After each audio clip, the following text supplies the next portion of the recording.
काय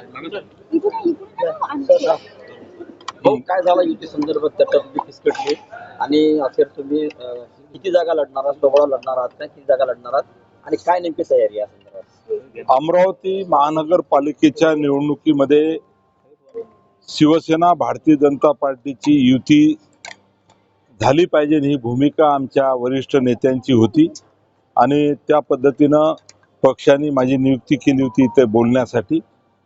2-3 वेळा आमच्या बैठका झाल्या. बैठकीमध्ये साधक बाधक चर्चा झाली आणि त्यामध्ये युतीचे आकडे सुद्धा जवळपास निश्चित होत आले होते. परंतु भारतीय जनता पार्टी आणि शिवसेना या दोन पक्ष वेगवेगळ्या एक विचारधारा जरी असेल तरी वेगवेगळ्या पद्धतीनं अनेक वर्षापासून अनेक कार्यकर्ते या पक्षामध्ये काम करतात आणि मग अनेक पदाधिकारी या ठिकाणी त्यांना न्याय देणं हे होणार नव्हतं आणि त्यामुळे भारतीय जनता पार्टी यांना पक्षाच्या पदाधिकाऱ्यांच्या बाबतीत अडचण होत होती आणि शिवसेनेच्याही आमच्या पदाधिकाऱ्याला अडचण होत होती आणि म्हणून आता शिवसेना ही स्वतंत्रपणे या महानगरपालिकेची निवडणूक लढणार आहे आणि या ठिकाणी मैत्रीपूर्वक आम्ही लढू. अनेक ठिकाणी चांगले उमेदवार देण्याचा प्रयत्न शिवसेना पक्षाच्या स्थानिक आमच्या सर्व कार्यकर्त्यांनी या ठिकाणी केलेला आहे. युतीचा प्रयत्न होता, मात्र आता कार्यकर्त्यांची ही निवडणूक आहे.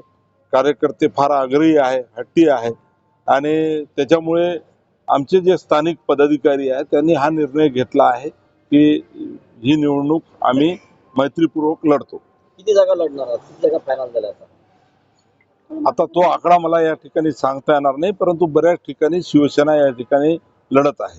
हो, तुमचे शिंदे सेनेचे सन्माननीय जगदीश भाऊ गुप्ता हे पक्षामध्ये त्यांनी प्रवेश केला, त्यांचा आदर पक्षामध्ये आहे, त्यांचं ऐकल्या सुद्धा जात आहे.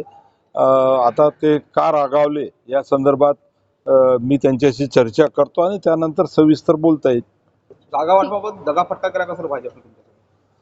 अजिबात दगाफटका म्हणता येणार नाही. ही मी सुरुवातीलाच बोललो की ही कार्यकर्त्याची निवडणूक आहे.